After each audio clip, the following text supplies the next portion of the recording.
ಚಿಕ್ಕೋಡಿಯಲ್ಲಿ ಮಾಜಿ ಪ್ರಧಾನಿ ರಾಜೀವ್ ಗಾಂಧಿಯವರು ದೇಶದಲ್ಲಿ ಮೊದಲ ಬಾರಿಗೆ ಸ್ಥಳೀಯ ಸಂಸ್ಥೆಗಳಲ್ಲಿ ಮಹಿಳಾ ಮೀಸಲಾತಿ ನೀಡಿದ್ದರು.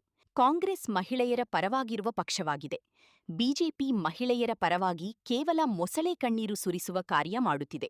ಬಿಜೆಪಿ ಮಹಿಳೆಯರ ಪರವಾಗಿದ್ದರೆ 2023ರಲ್ಲಿ ಮಂಡನೆಯಾದ ಮಹಿಳಾ ಮೀಸಲಾತಿಯನ್ನು ಅನುಷ್ಠಾನಕ್ಕೆ ತರುವಲ್ಲಿ ವಿಫಲವಾಗಿದೆ ಎಂದು ಸಂಸದೆ ಪ್ರಿಯಾಂಕಾ ಜಾರಕಿಹೊಳಿ ಹೇಳಿದರು. ಪಟ್ಟಣದ ನಾಗರಮುನ್ನೋಳ್ಳಿ ಬ್ಲಾಕ್ ಕಾಂಗ್ರೆಸ್ ಪಕ್ಷದ ಕಚೇರಿಯಲ್ಲಿ ಕರೆದ ಸುದ್ದಿಗೋಷ್ಠಿಯಲ್ಲಿ ಮಾತನಾಡಿದ ಅವರು, ಮೊನ್ನೆ ಸಂಸತ್ತಿನಲ್ಲಿ ಬಿಜೆಪಿ ಮಹಿಳಾ ಮಸೂದೆ ಮೀಸಲಾತಿ ಬಿಲ್ಲನ್ನು ತರಾತುರಿಯಲ್ಲಿ ಮಂಡಿಸಲು ಮುಂದಾಗಿದ್ದರು. ನಾಳೆ ಮಸೂದೆ ಮಂಡನೆಯಾಗುವ ಒಂದು ದಿನದ ಮೊದಲ ಮಾತ್ರ ಇನ್ನುಳಿದ ಸಂಸದರಿಗೆ ಮಸೂದೆ ಮಾಹಿತಿಯನ್ನು ಬಿಜೆಪಿಯವರು ನೀಡಿದ್ದರು. ಕಾಂಗ್ರೆಸ್ ಸರ್ಕಾರ ಮಹಿಳಾ ವಿರೋಧಿಯಲ್ಲ ಎಂದರು. ಮಣಿಪುರದಲ್ಲಿ ಮಹಿಳೆ ಮೇಲೆ ಅತ್ಯಾಚಾರ ನಡೆದಾಗ ಅಧಿಕಾರದಲ್ಲಿದ್ದ ಬಿಜೆಪಿ ಸರ್ಕಾರ ಮಹಿಳೆಯರ ಪರವಾಗಿ ಧ್ವನಿ ಎತ್ತಲಿಲ್ಲ ಏಕೆ ಎಂದು ಪ್ರಶ್ನೆ ಮಾಡಿದರು. ಕಾಂಗ್ರೆಸ್ ಪಕ್ಷ ಯಾವಾಗಲೂ ಮಹಿಳಾ ಪರವಾಗಿದೆ. ಬಿಜೆಪಿ 2029ರ ಲೋಕಸಭೆ ಚುನಾವಣೆಯಲ್ಲಿ ದೇಶದಲ್ಲಿನ ಮಹಿಳೆಯರ ಹೆಚ್ಚು ಮತ ಪಡೆಯಲು ತರಾತುರಿಯಲ್ಲಿ ಈ ಬಿಲ್ಲ ಮಂಡನೆಗೆ ಮುಂದಾಗಿತ್ತು. ಅಲ್ಲದೆ ಬಿಜೆಪಿಗೆ ಅನುಕೂಲವಾಗುವ ನಿಟ್ಟಿನಲ್ಲಿ ತಮಗೆ ಬೇಕಾದಂತೆ ಕ್ಷೇತ್ರ ಪುನರ್ವಿಂಗಡಣೆ ಮಾಡಲು ಯೋಜನೆಗೆ ಮುಂದಾಗಿತ್ತು. ಅದಕ್ಕಾಗಿ ಮಹಿಳಾ ಮಸೂದೆ ಹೆಸರಿನಲ್ಲಿ ಕ್ಷೇತ್ರ ಪುನರ್ವಿಂಗಡಣೆ ಮಾಡುವುದು ಅವರ ಮುಖ್ಯ ಉದ್ದೇಶವಾಗಿತ್ತು. ಅದಕ್ಕಾಗಿ ವಿರೋಧ ಪಕ್ಷಗಳು ಕ್ಷೇತ್ರ ಪುನರ್ವಿಂಗಡಣೆ ಮಸೂದೆಯನ್ನು ವಿರೋಧಿಸಿವೆ. ಆದರೆ ಬಿಜೆಪಿ ಪಕ್ಷ ಮಹಿಳಾ ಮಸೂದೆ ವಿರೋಧಿಸಿದ್ದಾರೆ ಎಂದು ಸುಳ್ಳು ಅಪಪ್ರಚಾರ ಮಾಡುತ್ತಿದೆ ಎಂದರು. ತಮ್ಮ ತಂದೆಯವರು ಕೆಪಿಸಿಸಿ ಅಧ್ಯಕ್ಷ ಬಗ್ಗೆ ಕೇಳಿದ ಪ್ರಶ್ನೆಗೆ ಉತ್ತರಿಸಿದ ಅವರು, ಸೂಕ್ತ ಸಮಯದಲ್ಲಿ ವರಿಷ್ಠರು ಸೂಕ್ತವಾದ ನಿರ್ಧಾರ ಮಾಡುತ್ತಾರೆ ಎಂದರು. ಮಾನ್ಯ ಪ್ರಧಾನಮಂತ್ರಿಗಳಾದ ರಾಜೀವ್ ಗಾಂಧಿ ಅವರು ಮೊದಲನೇದಾಗಿ ಅವರು ಈ ಮಸೂದೆಯನ್ನು ತಂದಿದ್ರು. ಫಸ್ಟ್ ಆಫ್ ಆಲ್ ಅದು ಇಂಟ್ರೊಡ್ಯೂಸ್ ಆಗಿದ್ದು ಲೋಕಲ್ ಲೆವೆಲ್ ಬಾಡೀಸಲ್ಲಿ, ಮುನ್ಸಿಪಾಲ್ಟೀಸಲ್ಲಿ, ಗ್ರಾಮ ಪಂಚಾಯತ್ಗಳಲ್ಲಿ, ತಾಲೂಕ್ ಪಂಚಾಯತಲ್ಲಿ, ಅಲ್ಲಿ ಎಲ್ಲ ಮಹಿಳೆಯರಿಗೆ ರಿಸರ್ವೇಷನ್ ಇದೆ. ಬಟ್ MLA MP ಗಳು ಮಿನಿಸ್ಟ್ರಲ್ಲಿ ಆ ಲೆವೆಲಲ್ಲಿ ಇಲ್ಲ. ಸೊ ಮೊದಲನೇ ಬಾರಿಗೆ ತಂದಿದ್ದು ನಮ್ಮ ಪಕ್ಷ ಕಾಂಗ್ರೆಸ್ ಅಂತ ನಾವು ಹೇಳಲಿಕ್ಕೆ ಭಾಳ ಹೆಮ್ಮೆಯಿಂದ ಹೇಳ್ತೀವಿ. ಹಾಗೆಯೇ ಮೊನ್ನೆ ನಡೆದಂಥ ಏನು ಸ್ಪೆಷಲ್ ಪಾರ್ಲಿಮೆಂಟ್ ಸೆಷನನ್ನು BJP ಸರ್ಕಾರವರು ತರಾತುರಿಯಾಗಿ ಭಾಳ ಅರ್ಜೆಂಟಾಗಿ ನಮ್ಮೆಲ್ಲರಿಗೂ ಆಹ್ವಾನ ಕೊಟ್ಟರು. ಆಮೇಲೆ ಡೀಟೇಲ್ಸ್ ಕೂಡ ಅವರು ಭಾಳ ಆ ಬಿಲ್ ಬಗ್ಗೆ ಕೊಟ್ಟಿರಲಿಲ್ಲ. ಸೊ ಆಮೇಲೆ ಒಂದು ದಿವಸಕ್ಕಿಂತ ಮುಂಚೆ ಅಷ್ಟೇ ಕೊಟ್ಟಿದ್ರು ಅವರು. ಸೊ ಒಂದು ದಿವಸದಲ್ಲಿ ನಮಗೆ ನಮ್ಮ ಒಪಿನಿಯನ್ನ ತಿಳಿಸ್ಬೇಕಾಗಿತ್ತು. ಆವತ್ತು ಸೆಷನ್ದಲ್ಲಿ 17 ಏಪ್ರಿಲ್ 2026. ಸೊ ಅವತ್ತು ಕೂಡ ಬಿಲ್ ಕೂಡ ಡಿಫೀಟ್ ಆಯಿತು. 2/3% ಮೆಜಾರಿಟಿ ಸಿಗಲಿಲ್ಲ. ಬಟ್ ಇದರ ಅರ್ಥ ನಾವು ಮಹಿಳಾ ವಿರೋಧಿ ಅಂತಲ್ಲ. ಈಗಾಗಲೇ ಹೇಳ್ದಂಗೆ ರಾಜೀವ್ ಗಾಂಧಿ ಅವ್ರು ತಂದಿದ್ರು. ಮಹಿಳೆಯರು ಕೂಡ ನಮ್ಮ ಪಕ್ಷ ತಾವೆಲ್ಲರೂ ನೋಡ್ಬೋದು ಎಷ್ಟು ಸಪೋರ್ಟ್ ಮಾಡ್ತೀವಿ.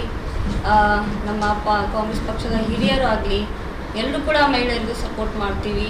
ಹಾಗೆಯೇ ನಮ್ಮ ಸರ್ಕಾರದಲ್ಲಿ ಈವನ್ ಏನು ಮೆನ್ಸ್ಟ್ರುವಲ್ ಬಿಲ್ ಏನಿದೆ, ಪಾಲಿಸಿ ಏನಿದೆ, ಅದು ನಮ್ಮ ಸರ್ಕಾರ ಲಾಗು ಮಾಡುವಂಥದ್ದು ಭಾಳ ಯಶಸ್ವಿಯಾಗಿ. ಸೊ ಹಾಗಾಗಿ ಯಾವತ್ತೂ ಕೂಡ ಮಹಿಳೆಯರ ವಿರೋಧಿ ಅಲ್ಲ. ಹಾಗೆಯೇ BJP ಸರ್ಕಾರ ನಾವು ಕ್ವಶನ್ ಮಾಡೋದೇನೆಂದರೆ, ಮಣಿಪುರದಲ್ಲಿ ನಡೆದಂಥ ಘಟನೆಗಳಿಗೆ ಅಲ್ಲಿ ಸಾಕಷ್ಟು ಮಹಿಳೆಯರಿಗೆ ಸ್ಥಳಾಂತರ ಆದರು. ಆಮೇಲೆ ಹತ್ರಾಸ್ UPಯಲ್ಲಿ ನಡೆದಂಥ ರೇಪ್ ಕೇಸಲ್ಲಿ ಅವತ್ತು ಕೂಡ ಅಲ್ಲಿ ಸರ್ಕಾರ ಅವ್ರದ್ದೇ ಸರ್ಕಾರ ಇತ್ತು.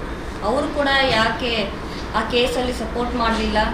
ಪಾಪ ಹೆಣ್ಮಕ್ಳಿಗೆ ಅವ್ರ ಫ್ಯಾಮ್ಲಿಗೆ ಯಾರೂ ಸಪೋರ್ಟ್ ಮಾಡಲಿಲ್ಲ. ಆವಾಗ ರಾಹುಲ್ ಗಾಂಧಿಯವರು ನಮ್ಮ LOP ಅವರು ಅವ್ರ ಫ್ಯಾಮ್ಲಿಗೆ ಹೋಗಿ ಭೇಟಿಯಾಗಿದ್ದರು. ಸೊ ಇಂಥ ಸಿಚುವೇಶನ್ಗಳಲ್ಲಿ ಅವಾಗ ಯಾಕೆ ಧ್ವನಿ ಎತ್ತಿಲ್ಲ BJP ಸರ್ಕಾರ? ಈಗ ಯಾಕೆ ನಮಗೆ ವಿರೋಧ ಮಾಡ್ತಾ ಇದ್ದಾರೆ ನಾವು ಕ್ವಶನ್ ಕೇಳ್ತಾ ಇದ್ದೀವಿ. ಸೊ ಈ ಪ್ರೆಸ್ ಮುಖಾಂತರ ನಾವು ಹೇಳಲಿಕ್ಕೆ ಬಯಸ್ತೇವೆ, ನಾವು ಯಾವತ್ತೂ ಮುಂದೆ ಕೂಡ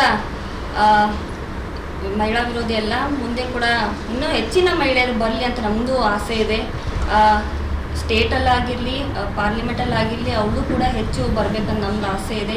because we are half of the population, 50% ಆದಿ ಆಬಾದಿ ಅಂತ ಏನು ಅವರೇ ಬಿಲ್ಲನ್ನು ಹಿಂದಿಯಲ್ಲಿ ಇದು ಮಾಡಿದ್ದಾರೆ.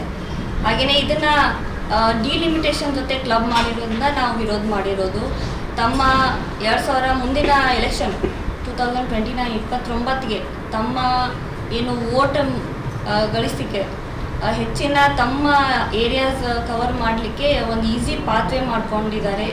ಹಾಗೆಯೇ ತಾವು ನೋಡ್ಬೋದು ಇಡಿ ಮತ್ತು CBI ಎಲ್ಲ ತಮ್ಮ ಮುಖಾಂತರ ನಮ್ಗೆ ಹೇಗೆ ಬೇಕೋ ಹಾಗೆ ಬಳಸ್ತಾ ಇದ್ದಾರೆ.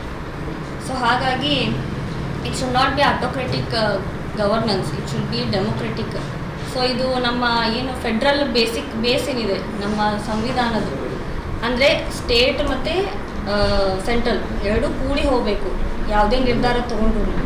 ಸೊ ಹಾಗಾಗಿ ಇದನ್ನು ಧಕ್ಕೆ ಆಗುತ್ತೆ. ಸೊ ಹಾಗಾಗಿ ಎಲ್ಲ ಪಕ್ಷಗಳನ್ನು ಸಮ್ಮತಿಯನ್ನು ತಗೊಂಡು ಮುಂದೆ ಯಾವುದೇ ಬಿಲ್ ಪಾಸ್ ಮಾಡಿದ್ರು ಎಲ್ಲ ಪಕ್ಷದ ಸಮ್ಮತಿ ತೊಗೊಂಡು ಮಾಡಬೇಕಂತ, this is how constitution should go, the democracy should run ಅಂತ ನಾನು ಹೇಳಿಕೆ ಬಯಸ್ತೇನೆ. ಪತ್ರಿಕಾಗೋಷ್ಠಿಯಲ್ಲಿ ಬುಡಾ ಅಧ್ಯಕ್ಷ ಲಕ್ಷ್ಮಣರಾವ ಚಿಂಗಳಿ, ಮುಖಂಡರಾದ ಪ್ರಭಾಕರ ಕೋರಿ, ಚಿಕ್ಕೋಡಿ ಜಿಲ್ಲಾ ಕಾಂಗ್ರೆಸ್ ಮಹಿಳಾ ಘಟಕ ಅಧ್ಯಕ್ಷಿ ನಿರ್ಮಲಾ ಪಾಟೀಲೆ, ತನುಜಾ ಶಿಂಗಿ, ಲಕ್ಷ್ಮೀ ಪಾಟೀಲಿ, ಸಿದ್ದಿಕಾ ಅಂಕಲಗಿ, ಗಣೇಶ ಮೋಹಿತಿ, ರುದ್ರಪ್ಪ ಸಂಗಪ್ಪಗೂಳ, ರಾಜು ಕೋಟಗಿ, ಉಮ್ಮರ್ ಎಂ ಪಠಾಣ್, ರಾಮಕೃಷ್ಣ ಪಾನಬುಡಿ, ಸಂಗೀತಾ ಕಾಂಬಳಿ, ಭೀಮ ಕಾಂಬಳಿ ಮುಂತಾದವರು ಇದ್ದರು.